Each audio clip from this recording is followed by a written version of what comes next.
Avec Gilles Trinière Résidence, vous êtes confortablement installé pour regarder Si on parlait.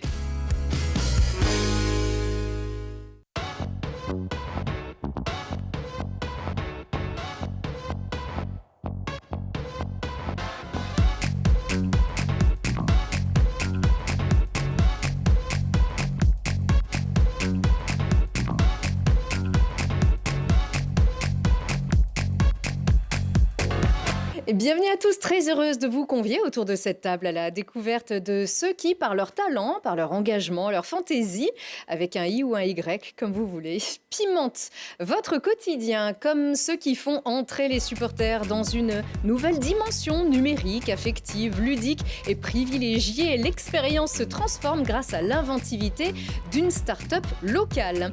La fantaisie peut être sombre, étrange, effrayante. Ses héros n'en sont pas moins sensibles. Un nouveau conte gothique vient de sortir de l'imagination d'un artiste grenoblois aux faces multiples. Et puis dites-le avec des bagues ou des bijoux, parce qu'un amour est unique, son symbole l'est aussi. Le bijou sur mesure, artisanal haut de gamme, existe près de chez vous. Avec une créativité sans limite, elle crée les symboles d'une histoire, des parcours, des liens, avec le savoir-faire du métal, de la pierre. Elle s'appelle Lucille, bienvenue. Bonjour. On est deux ici sur ce plateau, on n'a pas l'habitude. Hein. Non. En tout cas, j'en suis enchantée. Lucille Dumollard, l'atelier Lu du 100% artisanal. On vous découvre avec vos magnifiques créations. Regardez, j'ai de la chance, je suis modèle aujourd'hui, je suis mannequin. C'est vrai que j'ai pas l'habitude, donc vous allez nous faire rencontrer cet univers du bijou en ce mois de l'amour, bien sûr, qui arrive. Dites-le avec un livre qui va vous transporter dans un univers qui explore les profondeurs de l'âme humaine, la vie, la mort, le début, la fin, les enfants, les trolls, la forêt, les enfers. Voilà, un conte gothique en 7 histoires qui est sorti de votre âme. Et dans les librairies virtuelles aussi. Cliff et Statoff, bienvenue. Bonjour. Je suis très contente de vous recevoir. Ça s'appelle Longance, c'est ça? C'est bien ça, Longance. C'est ça. Et c'est un conte gothique, on peut le dire. Voilà, qu'on va explorer en cet épisode avec vous dans un instant. Et dites-le avec des cartes. On va vous le rendre avec une expérience unique, l'amour des fans de sport. On le connaît dans les tribunes, au bord des routes. On va donc le découvrir dans un monde généré par vous, entre autres. Alban Richard, bienvenue.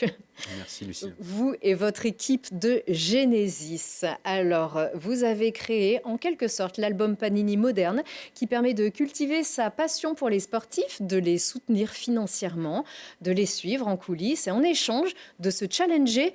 J'ai bien compris le principe ? Absolument, oui. Ouf, ouais, bon, déjà, on part avec une bonne, on prend un bon départ. Pour moi, en fait, l'expérience de fan, elle se limite à ça, à ces petites cartes de ce petit athlète magnifique voilà, les cartes, c'est les Brûleurs de loups, le club amateur qui fait ça aussi pour les enfants, pour les parents. Voilà, c'est une manière d'avoir un souvenir. Pour vous, ça a commencé comme ça, avec la petite carte souvenir à coller dans un album. Effectivement, le concept Panini n'est pas nouveau. C'est quelque chose qui est bien connu au niveau physique. On va au bureau de tabac, on prend un petit jeu de cartes, on va remplir son album et puis on fait partie aussi d'une communauté de personnes qui vont collectionner ces cartes, les échanger dans la cour de l'école et autres. Mais c'est surtout venu d'avancées technologiques qui permet justement de digitaliser un peu ce monde qui existe déjà de cartes et de faire des cartes numériques.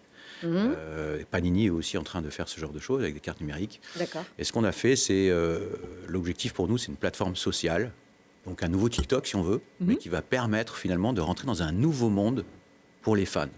Le fan, en rejoignant notre plateforme, va rentrer dans un nouveau monde qui va lui permettre, en collectionnant ses cartes, de soutenir son athlète, mais surtout de rentrer en connexion avec son athlète préféré, dans son fan club, et de jouer à des jeux et de gagner des points. Donc on a mixé en fait le phénomène de collection de Panini, virtuel et d'échangeable avec place de marché, avec un jeu Pokémon qui permet de faire des combats tous les jours avec ses cartes de ses athlètes préférés. Ok. Voilà. D'accord. Donc, il faut aussi se représenter le concept quand on a vraiment la culture du papier, la culture de coller quelque chose dans un album, mais aussi la culture du supportariat aussi, quand on est très fan de base, ce qui est aussi beaucoup mon cas, et notamment de sport. Mais être fan de sport, ça veut dire aller les supporter dans les tribunes, ça veut dire suivre les résultats, ça veut dire, quand on est fan, on va pas forcément, en tout cas, moi qui suis très humble et qui n'y connais rien au sport, parfois ça critique, ça juge, ça... Voilà, nous, on supporte. Et on va encore plus loin donc avec ces dimensions numériques, c'est-à-dire c'est une expérience qui est beaucoup plus affective en fait que vous proposez. C'est une expérience immersive qui vous suit toute la journée. Et il faut savoir que dans un fan club, vous n'avez que 5% des fans qui vont se rendre le week-end au stade. Ah, 5%. 5%. Donc 90%, 95% des fans ne sont pas forcément dans le stade. Ils sont peut-être devant la télé, ils sont peut-être sur Instagram, ils sont peut-être sur des réseaux sociaux. Donc c'est un phénomène qui est de plus en plus, qui est en train de se dynamiser de plus en plus, dans lequel le numérique avec nouvelles technologies d'intelligence artificielle et de blockchain permettent de connecter d'une nouvelle façon, en numérique, son athlète, son créateur de valeur, son club, son sportif favori, avec le fan, avec un portefeuille que le fan va avoir d'objets numériques, qu'il va pouvoir collectionner, échanger, etc. On rentre dans une nouvelle dimension qui est une création de valeur entre un créateur de valeur et un admirateur. Ça pourrait être la même chose pour la musique, ça pourrait être la même chose pour d'autres segments. Et ces nouvelles technologies, parce qu'on est amoureux de la technologie, en fait, quand on a créé Genesis, on a pris des amoureux de la techno et passionnés de la techno comme moi, avec mes associés, et on a pris des professionnels du sport pour mélanger un peu toutes ces idées et partir sur quelque chose qui n'est pas nouveau. Hein. Vous avez Sorar qui est capitalisé à 4 milliards aujourd'hui en termes de start-up, qui est une start-up française, qui est sur le marché mondial aujourd'hui. Donc ce n'est pas nouveau. Ce marché est en train d'exploser. Le marché des cartes numériques qui peuvent s'échanger, qui permettent de rentrer dans un nouvel univers, est un marché qui va être extrêmement porteur pour tout ce qui est sponsor, pour tout ce qui est connexion privée entre un créateur de valeur et son consommateur. Et c'est vrai que le numérique offre davantage, c'est même infini, les possibilités offertes avec les technologies qui galopent aussi chaque jour sa nouveauté. Alors, on a fait le pitch ensemble, vous le faites très bien d'ailleurs. On regarde tout de suite le principe que vous avez mis en vidéo. Gars, t'imagines demain, tu peux taper la balle avec un joueur pro, tu vas faire des échanges, ça peut être vraiment énorme, non ?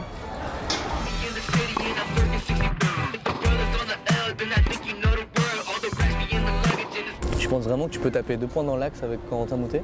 Bah, franchement, oui. Je te parle pas d'un match officiel ou autre. Pour moi, ouais, je peux tenir la balle. Puis après, regarde. T'sais, on tape la balle comme ça, en même temps, pratique. Je peux lui demander des conseils, 2-3 tips pour jouer, quoi, tu vois.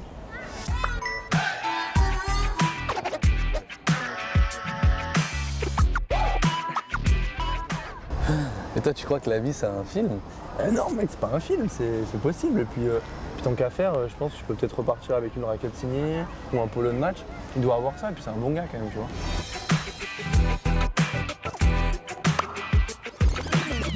Et en fait, c'est pas un rêve, hein, c'est Genesis.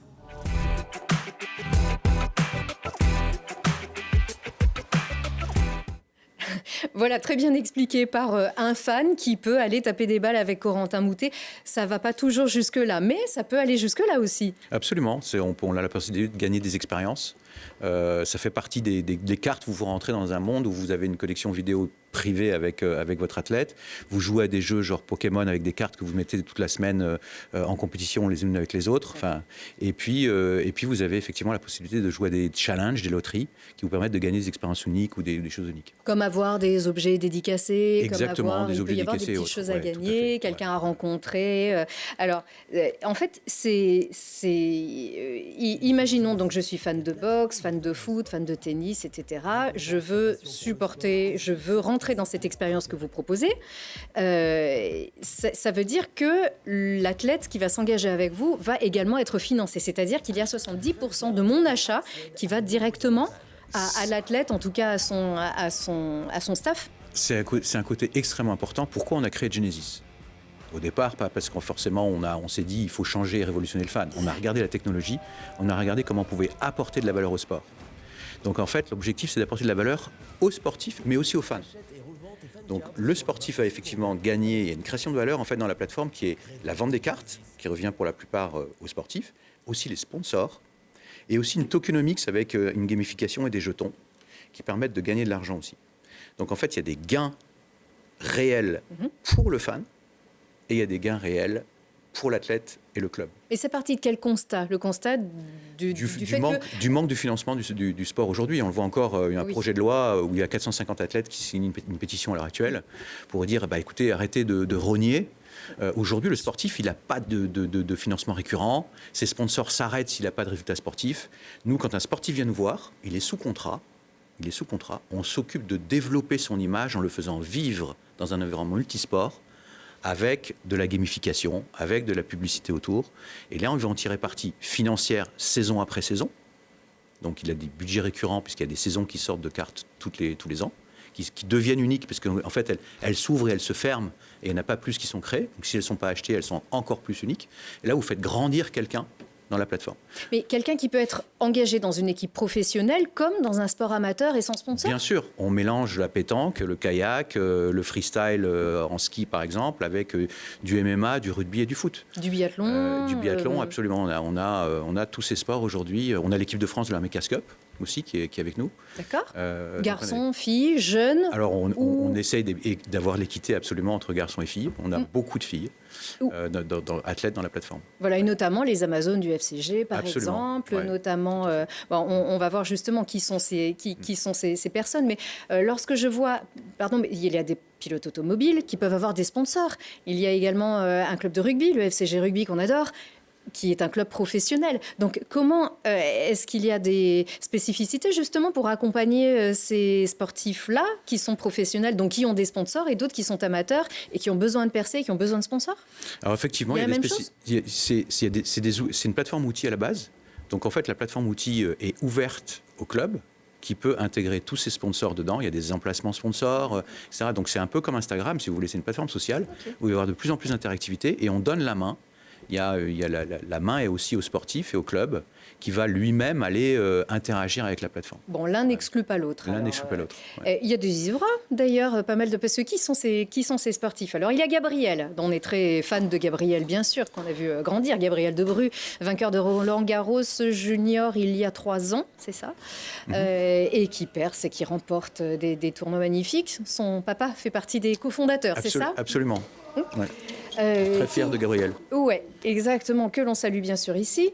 On a cette jeune athlète de ski nautique, Inès Anguenot. Alors attention, ça date de 2019, elle était déjà très très talentueuse. Elle l'est davantage encore aujourd'hui, 5 ans après.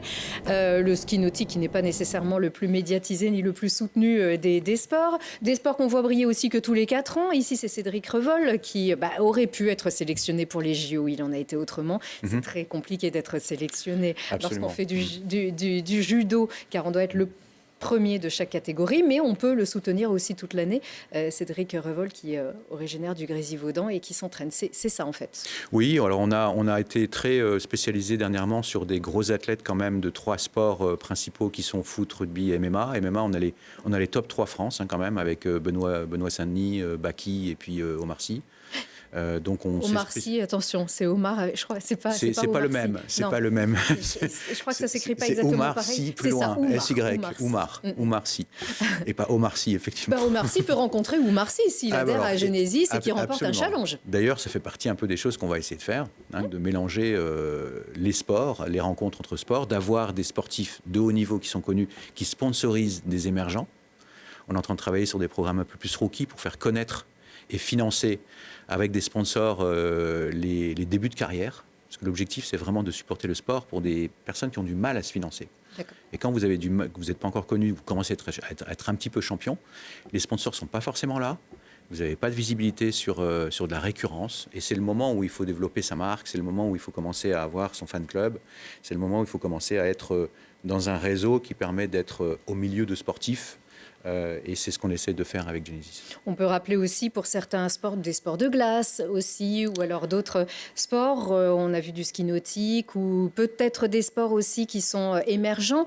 Ça coûte très cher d'aller se déplacer, d'aller participer à des tournois. On le voit déjà aussi. On voyait les petits joueurs aussi, mais déjà très tôt, les parents doivent mettre la main à la poche pour pouvoir suivre la passion des garçons, des filles. prix, c'est très coûteux. Et ces plateformes-là, à travers une expérience, permettent aussi de s'en sortir, voire d'aller encore plus haut, c'est ça? Exactement, permet d'avoir un petit financement et de faire grossir son financement qui peut être très significatif. Ça peut aller sur des centaines de milliers d'euros sur plusieurs années pour un sportif.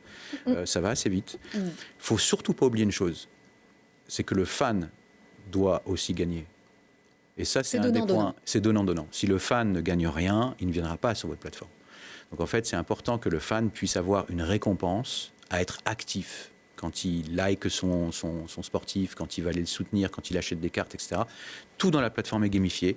Toute la stratégie de tokenisation est faite pour que le fan gagne. On appelle ça du fan to earn. Le principe de la bonification aussi, de la récompense. C'est très important chez nous. Il est très important. Même s'ils sont plusieurs milliers, voire des millions à soutenir le même. Tout à fait. On sera 2 à 3 millions dans 3 ans dans la plateforme. D'accord. C'est vrai que votre start-up est quand même allée très vite. Je ne sais pas si on peut encore vous rejoindre, si je vous serais utile. Il y a un petit truc qui m'a intriguée. On a dit il y a beaucoup de femmes. Il n'y a que des hommes. C'est vrai, ça c'est votre équipe. Il y a plein de Panini. Je trouve ça génial d'ailleurs d'avoir fait la petite carte Panini de chacun des. Est-ce que depuis ça s'est un petit peu féminisé aussi la direction? On essaye, oui, on essaye. Il y a des fans de sport aussi dans le des femmes fans de. J'avoue que c'est un point assez noir, c'est vrai, quand on regarde comme ça. Mais c'est difficile d'avoir des développeurs qui sont. C'est vraiment pour vous dire quelque chose parce c'est quand même un très beau projet. Mais tout de même, c'est bien noté. Voilà. C'est sûr que nous, on est un fan de sport aussi, Lucille. Alors, je suis vraiment une béotienne dans ce domaine. D'accord, très bien. Cliff, peut-être? Non. C'est qui votre idole absolue que vous aimeriez rencontrer par le biais d'une plateforme comme celle-ci, même en sport? Par exemple. Alors, en sport, moi j'ai un grand-oncle qui était très sportif, Georges Estatov, qui a été champion de boxe. De boxe, donc, ok. Il s'était battu à l'époque contre Ray Robinson. Donc c'est un peu le... La barre est très haute. Du coup, c'est mon idole absolue dans le sport, puisque c'était mon grand-oncle. Et hors sport? Dans les arts, ça sera dans la musique. Et dans ce cas-là, ça sera des chanteurs, guitaristes comme Jerry Cantrell, chanteur de Alice in Chains. D'accord. Donc c'est vrai que ce genre de choses n'existe pas vraiment encore justement dans les arts. Et pourquoi pas? En fait, on peut le décliner à tous les univers. Absolument. Même si c'est parti de l'idée d'un sponsoring, on l'a bien compris. Donc c'est ouvert à pour toutes les poches. Moi, je peux adhérer en sortant de cette émission sans souci. Vous pouvez prendre un compte, c'est gratuit. Vous avez même des challenges qui vous permettent de participer, de gagner des lots gratuitement. Donc, il ne faut pas hésiter. Et c'est le moment. Vous avez une roue de la fortune qui permet de gagner des choses aussi en ce moment. On peut se rencontrer aussi. Il y a des rencontres, ça c'est... Ça va venir. Ouais. Le côté social va venir un peu plus tard. D'accord. Pour l'instant, on a compris que la dimension, elle est très numérique, elle est très infinie. Numérique, très jeu. Il y a un jeu qui va sortir en mai, qui va permettre vraiment de jouer tous les jours avec 5 cartes pendant toute la semaine. Et ça, c'est vraiment... je pense que ça va passionner beaucoup de monde. Beaucoup d'innovations dans le jeu qui vont être assez intéressantes de regarder comment ça va se développer. Bon, vous avez tout un univers encore devant vous. En tout cas, bravo, on est très fiers aussi de cette start-up locale aussi qui est allée très très vite depuis sa création. Et on vous souhaite d'avoir encore des athlètes et des fans. Un grand merci tout de suite. Un fan des arts, tout de suite.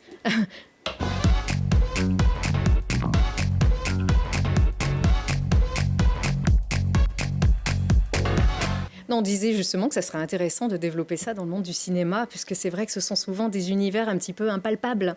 Impalpables aussi comme votre imagination, Cliff Estatov. Vous venez de sortir ce conte gothique qui s'appelle Longance. Qu'est-ce que c'est ce nom? D'où ça vient? C'est le nom du protagoniste principal des 7 contes qu'il y a dans le livre. Et ça veut dire quelque chose? C'est juste son nom. C'est son nom, d'accord. C'est donc ce conte en 7 volets. Il y a 7 comme petites nouvelles contes qui sont à la fois... Alors, c'est très bien expliqué d'ailleurs. Longance, c'est à la fois... il incarne à la fois le début et la fin, le créateur et le destructeur. Chaque histoire est une fenêtre sur un monde où l'amour peut ressusciter un cœur de verre. Ce ne sont pas mes mots, ce sont les vôtres. Où un miroir peut révéler le futur. On entre dans une dimension un petit peu plus fiction, science-fiction, fantasy, et où la quête de pouvoir peut mener à la damnation ou à la rédemption. Voilà. Donc c'est un petit peu tout cet univers. Ce qu'on appelle la fantaisie avec un Y, c'est vraiment ce qui vous inspire et ce qui vous fascine depuis... c'est vraiment votre culture, ça, ce qu'on appelle la dark fantasy? La dark fantasy, c'est une des cultures que j'aime, évidemment. C'est pas forcément celle que j'ai le plus lue ou le plus écrit non plus. Mais pour ce livre, ça a été un peu différent. Je voulais vraiment, à la base, c'était vraiment 7 contes créés séparément, qui rejoint pour en faire une seule histoire. Et je l'ai vu comme un conte de dark fantasy au global, mais chaque petit conte est en fait écrit assez différemment. Et dans des genres même de contes ou de fantasy différentes. On peut les lire indépendamment? On peut les lire indépendamment. C'est écrit, c'est très court, puisque je l'ai voulu volontairement comme le temps d'un film. Voilà. On peut le lire en 1h30, c'est lu. Et je voulais que ce soit court, efficace. Et je sais qu'aujourd'hui, beaucoup de gens n'ont plus le temps de lire aussi. Donc c'était une méthode pour lire peut-être un conte tous les jours pendant un petit quart d'heure. Et on arrive à un petit film en fait, qui se dessine. Aller faire voyager son esprit aussi en très peu de temps. C'est surtout ça, parce que c'est un univers. Et c'est vrai que la dark fantasy, on le voit avec... alors, on va tous essayer forcément de vous mettre dans des cases. Hein, mais moi, j'y vois un peu de Terre du Milieu, j'y vois un peu de Grimm, du Harry Potter, forcément. Et puis même des Chevaliers de la Table Ronde, allons-y, avec des enchanteurs. Mais tout ça dans une atmosphère quand même obscure et bourrée de sensibilité. C'est ça aussi que vous voulez, c'est comme humaniser et démystifier les monstres. C'est surtout pour représenter que dans le bien, il y a forcément du mal, et que dans le mal, il y a forcément du bien. C'est un peu la représentation du yin et du yang. C'est aussi la représentation humaine des monstres. On sait très bien que les monstres sont plus souvent des humains que des monstres imaginaires, justement. Donc tout le monde peut être ce personnage de Longance, qui est à la fois, oui, un créateur, mais aussi un destructeur. C'est une allégorie, hein, Longance. On a compris. Et alors, c'est aussi... On ne va pas tout vous raconter, parce que si jamais on doit vous raconter toutes les nouvelles, vous aurez lu le livre d'ici à la fin de l'émission, bien sûr. Vous avez créé, en fait, un univers comme l'avait imaginé Tolkien aussi, c'est ça? Vous avez fait ce cheminement, vous en aviez rêvé aussi. D'où est-ce que ça part, toutes ces inspirations, ces illustrations que vous avez réalisées vous-même? Alors, les illustrations, elles viennent à la base de tableaux ou de dessins que j'ai réalisés sur papier. Par la suite, ont été retravaillés par ordinateur, donc c'est tout renumérisé et refait différemment. Mais j'ai créé cet univers en me basant aussi sur un côté évidemment manichéen, religieux, puisqu'il y a 7 contes qui représentent également les 7 péchés capitaux. On peut le voir avec un conte comme le troll, le gobelin et la fillette au collier rouge, qui représentent entre autres la gloutonnerie. C'est le 2e conte de ce livre. Et j'ai pensé cet univers comme un monde réel. C'est pour ça qu'il y a une carte. Évidemment, d'autres l'ont fait avant, comme vous l'avez cité juste avant, Tolkien. Voilà, j'ai voulu créer un univers où on pourrait peut-être tout simplement se représenter à quel endroit ça se passe en début de livre. Mais l'inspiration, elle était dans ces œuvres que vous avez réalisées. On les voit ici, hein, donc tout est illustré. Vous avez donc ces repères. C'est une histoire que vous aviez imaginée, construite. En fait, tout ça, est-ce que c'était prévu ou est-ce que finalement vous avez adapté votre livre à ces créations, à ces tableaux que vous faisiez? C'est un mélange des deux. C'est-à-dire que il y a des illustrations dans le livre qui ont été faites bien des années avant, qui étaient des tableaux. Et ils avaient déjà un nom de série de tableaux. Et du coup, j'ai amené ces créatures dans l'univers de mon livre. Et en ce qui concerne l'histoire elle-même, elle est partie du constat que les contes modernes, il n'y en avait plus non plus beaucoup. Les véritables contes comme Grimm ou Perrault, et des contes très courts, en quelques mots. Et on est toujours sur de la dark fantasy ou de l'heroic fantasy. En général, c'est des livres qui sont très lourds à consommer, puisqu'ils sont en général très épais. Je voulais quelque chose de simple, vraiment, qui puisse aussi remettre un peu la lecture à tout le monde. En plus, c'est bien écrit. Ça va. Il y a aussi même un petit peu de flûte. Le petit personnage de Star Wars. Ah, le trou de mémoire. Si. Maître Yoda, merci Lucille. Ah si, quand même un petit peu. Il y a beaucoup de sagesse aussi quand même. Non, forcément, on va chacun chercher un peu nos références. Il y a du Tim Burton évidemment. Oui. Bien sûr, aussi, ça en fait partie. Voilà, c'est tout cet univers, en fait, toutes ces inspirations que vous avez mixées pour avoir votre œuvre, qui est très personnelle aussi.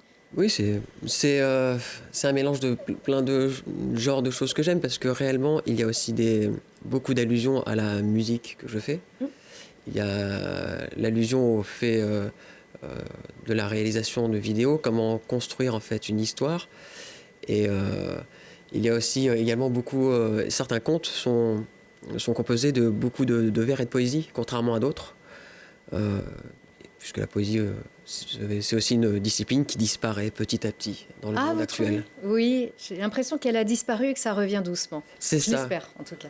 Oui, mais voilà, le monde actuel ne montre pas forcément que ça peut être poétique. Et là, j'essaie d'en mettre un petit peu par parcimonie dans certains contes. Oui, avec de la science-fiction qui rejoint souvent la fantaisie, la fantaisie avec un Y, hein, toujours encore. Vous êtes cosplayer aussi, vous pourriez, non? Un peu non, pas trop. Ok. Pas du tout. Bon, en tout cas, oui, puisque il pourrait y avoir des cosplayers avec Longan. Ça serait un chouette. Ça serait déjà un témoignage de reconnaissance aussi. Très, très Mais bien. cette fantaisie, on explore souvent aussi des croyances ésotériques. Ça va souvent très très loin. Ça se travaille, ça aussi, créer un univers. On sait que Tolkien est allé jusqu'à créer sa langue. Mais est-ce que ça se travaille, ça se cultive, et puis peut-être avec d'autres épisodes? Alors, d'autres épisodes, non, puisque je l'ai conçu comme un livre avec un début, un milieu et une fin volontaire. Par contre, pour la conception, ça a été plus long que l'écriture du livre, finalement, puisque j'ai dû concevoir des liens de parenté avec chaque personnage qui se retrouve dans chaque histoire et qu'on ne reconnaît pas forcément tout de suite. Mais ça a été le plus long, c'est de faire une espèce d'arbre généalogique des personnages, se basant sur en plus un univers qui est sur un temps non chronologique, puisque le livre est conçu volontairement sur un temps non chronologique. Hors du temps. Hors du temps. Et les histoires ne se suivent pas, pourtant elles ont un lien. Voilà. Et c'est accessible aussi pour les enfants qui peuvent le... 12-14 ans quand même, je pense. Ah ben, oui. C'est la recommandation en tout cas qu'on D'accord, la attendait. recommandation. Ok, bon, on attendra un petit peu alors chez nous. Vous êtes aussi peintre et photographe, on a compris, donc dans l'ère digitale, qui effectivement, il faut s'y habituer aussi, mais avec cette ère digitale qui est encore infinie, vous brillez en tant qu'artiste en animation de pixel art. Vous êtes également producteur dans l'industrie musicale, musicien accompli, multi-instrumentiste. Vous avez un groupe de métal qui s'appelle Space Call. Vous êtes chanteur, vous êtes réalisateur également et vous êtes le frère d'eux. Vous êtes le frère d'un grand ami de Télé-Grenoble, c'est Steve Estatoff qui avait remporté l'édition 2 de la Nouvelle Star. Mais c'est aussi en famille que vous avez exprimé votre art. Vous réalisez ces clips. Comment est-ce que vous participez aussi à la carrière de Steve ? Alors, j'ai réalisé ces 2 derniers albums, de Baby Bust 1 et 2. J'ai réalisé nombreux de ces clips, tous les clips de Baby Bust 1 et 2, ainsi que le tout dernier qui a sorti récemment, qui s'appelle Stupid Boys, où j'ai travaillé également avec lui sur la musique. Quand il a fait des duos, là on voit Countdown avec le groupe Wall Street, un groupe new-yorkais. J'ai travaillé sur la réalisation de ce clip également. Et j'ai aidé mon frère à enregistrer les voix de ce morceau, entre autres. Voilà. Donc oui, je travaille avec mes 2 frères beaucoup. D'ailleurs, dans ce livre, j'ai quelques phrases qui sont tirées de chansons de mon frère qui sont cachées et disséminées dedans. C'est très volontaire, puisque c'est des clins d'œil qu'on s'est lancé. Il y a même une créature créée par mon frère Steve à l'intérieur. Qu'il avait créé étant petit. On peut pas savoir laquelle. Bon, si. Pour la créature qu'il avait créée, mon frère, c'est une créature qu'il y a dans le dernier conte qui s'appelle des crabes Ouya. Et c'était un monstre qu'il avait inventé petit. Oh, c'est trop mignon. Donc c'est un hommage là-dedans. Dans ce livre où je rajoute des créatures. Voilà, une autre créature de mon livre est créée par le guitariste de mon groupe Space Call. Et il y a quelques petits hommages comme ça que j'ai caché à l'intérieur. Mais c'est plein de sensibilité, ça part. Il y a beaucoup d'amour aussi, et ça, on le rappelle, toujours cet univers d'art qui est toujours plein d'humour aussi et d'autodérision parfois aussi. Voilà, et avec beaucoup de sensibilité. Donc on le trouve On le trouve sur Amazon. Amazon, voilà, Faut pas on dire. l'a dit. Jeff, si tu nous On regardes. le trouve en ligne, Voilà, on le trouve en ligne, exactement. en papier et en numérique. Et bientôt en librairie. Allez, bientôt en allez, librairie. ça serait chouette. Eh ben, merci beaucoup, Cliff, et vraiment longue vie à Longuance. Hein. C'est déjà presque dans le titre. Hein. Merci beaucoup.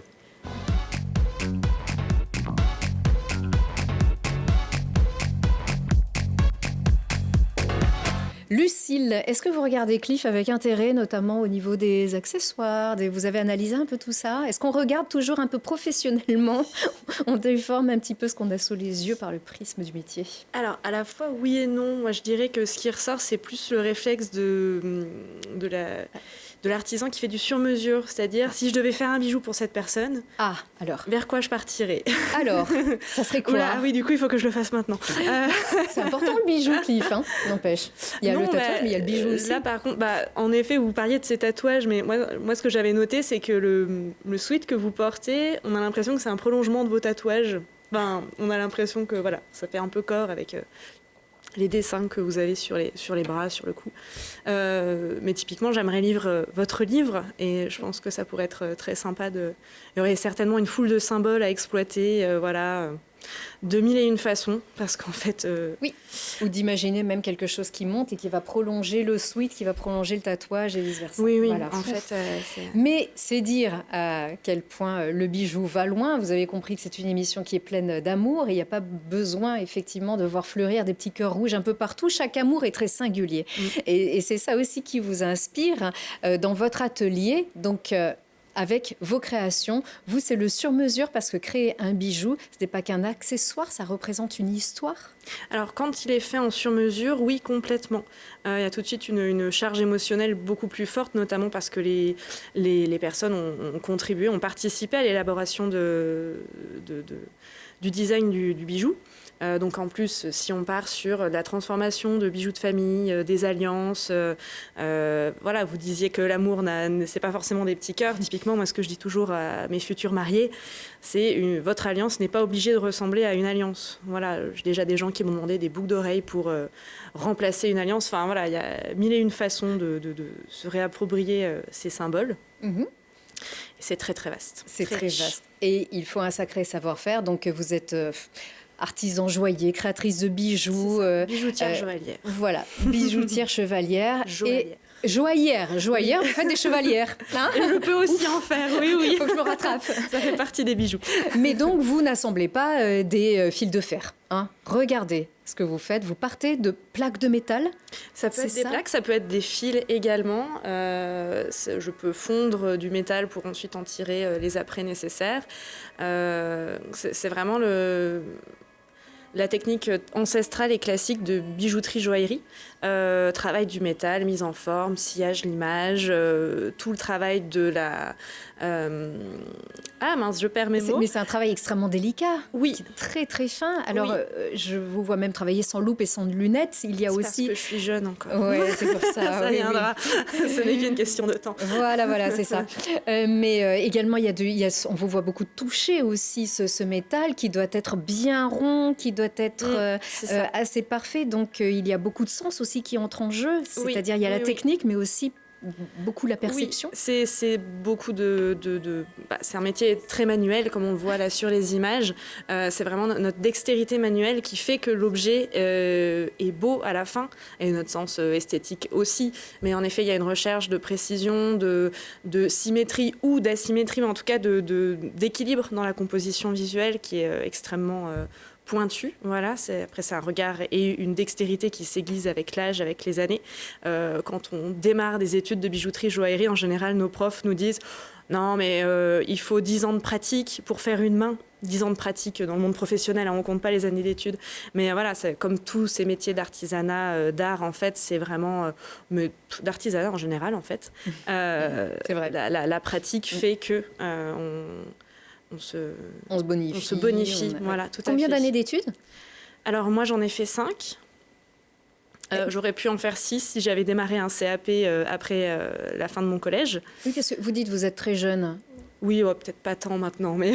Aujourd'hui, quel âge vous avez aujourd'hui? Là, j'ai 35 ans. 35 ans. Voilà. Ah, donc alors moins les 5 années d'études. Voilà. Les études, on peut réaliser ces études ici parce que c'est encore assez peu connu aussi, ces filières-là, très artisanales dans le domaine en du fait, c'est bijou. pas si peu. Alors, c'est un peu confidentiel. C'est vrai que c'est pas à ça qu'on pense en premier quand on veut s'orienter dans un métier manuel.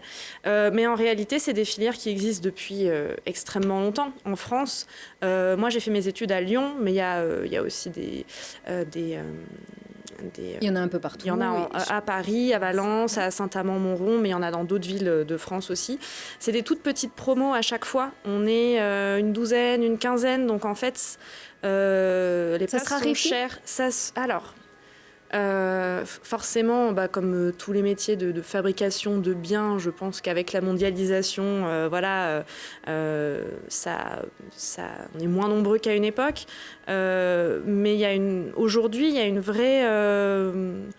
un vrai renouveau, on va dire, de ces métiers-là, particulièrement des métiers d'art, parce que les gens sont un peu plus en quête de sens éthique aussi. Quand on sait comment la majorité des produits qu'on consomme sont fabriqués, voilà.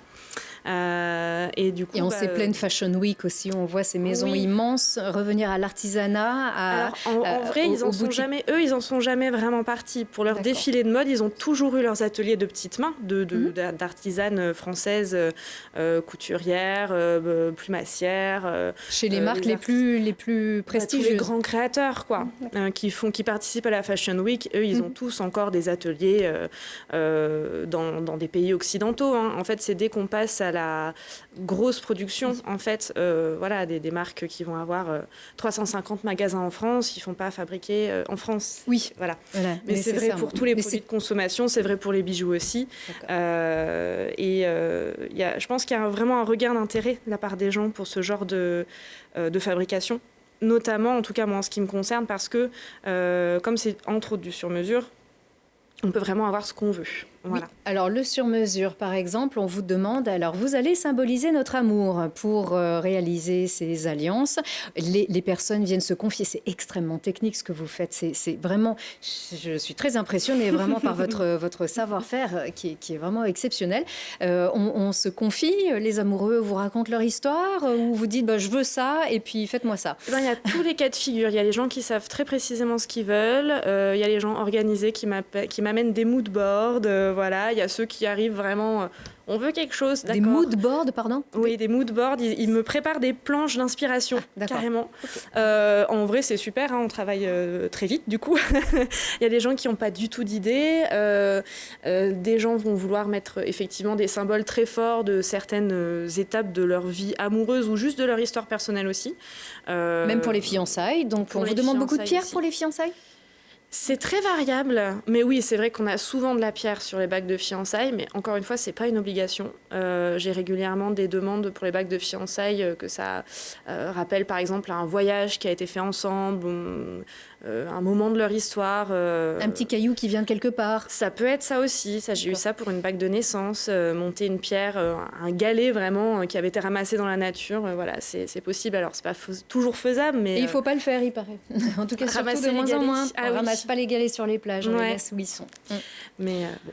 Et alors, parce que encore une fois, c'est très technique, il y a beaucoup de nature aussi, des matières qu'on voit aussi un petit peu brutes. Oui. Et vous êtes résolument proche de la nature, ce qui se voit aussi sur vos collections de prêt-à-porter. Donc, il y a du prêt-à-porter aussi oui. dans le bijou. C'est-à-dire, ce sont vos créations et votre inspiration, elle est très nature. Voilà. Exactement. Alors, c'est vrai qu'il y a ce côté très nature, un peu glanage aussi. Il y a eu les petits coquillages, là, les gros coquillages qui sont passés à l'écran. Il y a ce côté petit trésor qu'on peut enfin monter pour de vrai en bijoux. C'est la petite fille émerveillée devant les trésors de la nature qui peuvent enfin être... magnifié pour de vrai, entre guillemets, pas juste mis dans un tiroir et se déliter petit à petit. J'ai aussi des lignes de bijoux plus graphiques, par exemple ce que vous portez autour du cou. Autour du cou. Alors, c'est vrai que moi qui ne porte pas de bijoux, Oui. jamais. Voilà, je vous ai mis un petit peu au défi de trouver quelque chose qui pourrait m'aller. Alors, effectivement, je ne le vois pas assez. Voilà, merci beaucoup. Alors, parce que comme on dit souvent, tout le monde trouve qu'on n'a pas des jolies mains, c'est ça? Oui, personne Voilà. n'arrive en me Donc, disant j'aime mes mains, c'est très drôle. C'est effectivement mon cas. Vous m'avez trouvé aussi une jolie bague. Je crois que je l'ai vue dans Oui, les tout à fait. collections de prêt-à-porter. C'est vrai qu'on peut trouver qu'on a des mains un peu trop masculines, un peu musclées, un peu ou autre. En fait, votre bijou, voilà, je porte ça et effectivement. C'est pas forcément une décoration, un bijou. On a souvent l'impression qu'on porte une décoration, c'est mon cas. Et puis lorsqu'on les pose, on a l'impression de valoriser une jolie chose, vraiment. Merci. Un très beau travail. Je ne sais pas ce que vous en pensez. Vous portez pas de bijoux non plus, Non. Alban Richard? Non, rien du tout. Voilà, chacun son truc, mais vous êtes capable aussi de nous faire changer d'avis. Vous nous avez apporté pas mal de jolies choses aussi. Oui. Juste, forcément, on parle tarif pour acquérir un objet comme celui-ci. Alors, cette bague-ci, très précisément, Oui. c'est une pièce unique. Dessus, il y a plusieurs pierres, voilà, avec deux pierres. Alors, il y a 2 pierres naturelles, la tourmaline verte et la spinelle bleue. Il y a aussi un petit diamant de synthèse, mais c'est un diamant. Donc là, on est à une bague à 300 €. Le collier que vous portez, je suis pas bonne du tout pour me rappeler les chiffres. Une fourchette. Je crois qu'il est dans les 70-80 €. Donc le delta est assez large. D'accord, Voilà. ça paraît. Et encore des heures de travail pour réaliser cette bague, par exemple? Oui, tout à fait. Parce que c'est tout, hein. C'est tout. Tout est fait à la Vraiment, main. Vous usinez absolument oui, tout. les petites fleurs sont fabriquées, les sertis autour des pierres le sont aussi. Bon, là, j'ai acheté du fil à la bonne dimension, mais ensuite la mise en forme du fil, l'ajustage de chaque petit segment de fil, la mise en forme de la bague, voilà. Voilà. Donc, on a compris que c'est à la portée de toutes les bourses pour se faire plaisir et pour valoriser notre artisanat local au bas de notre porte. Voilà, c'est important de vous défendre. On vous trouve sur votre site, l'atelier Ludu, hein, LU-du. Oui. Et bien sûr, parmi le collectif des créateurs, c'est fait ici. Oui, à la boutique de la caserne de Bonne. Exactement, merci beaucoup. On vous garde pour les bons plans, on a une petite minute.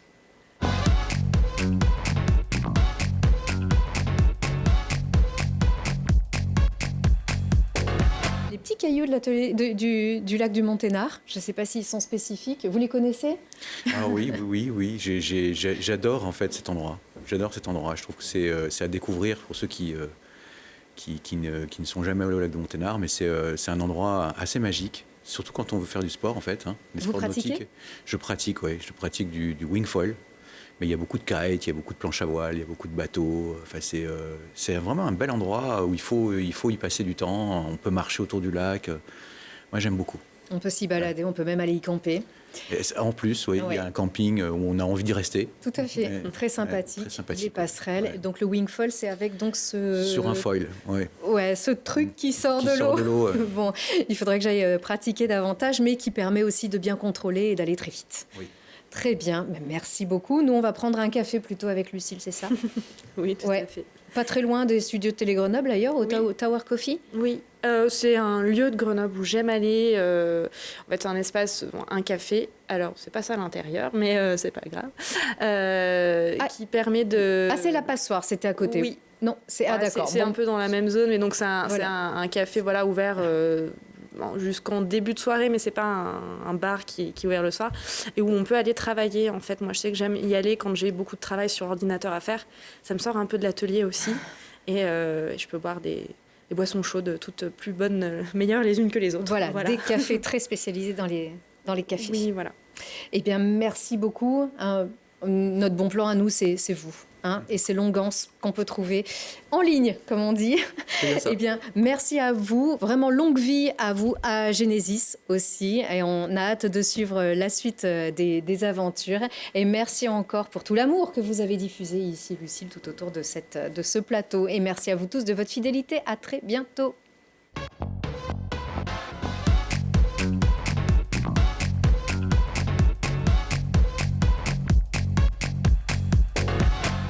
Vous avez profité de Si on parlait avec Gilles Trigna Résidence.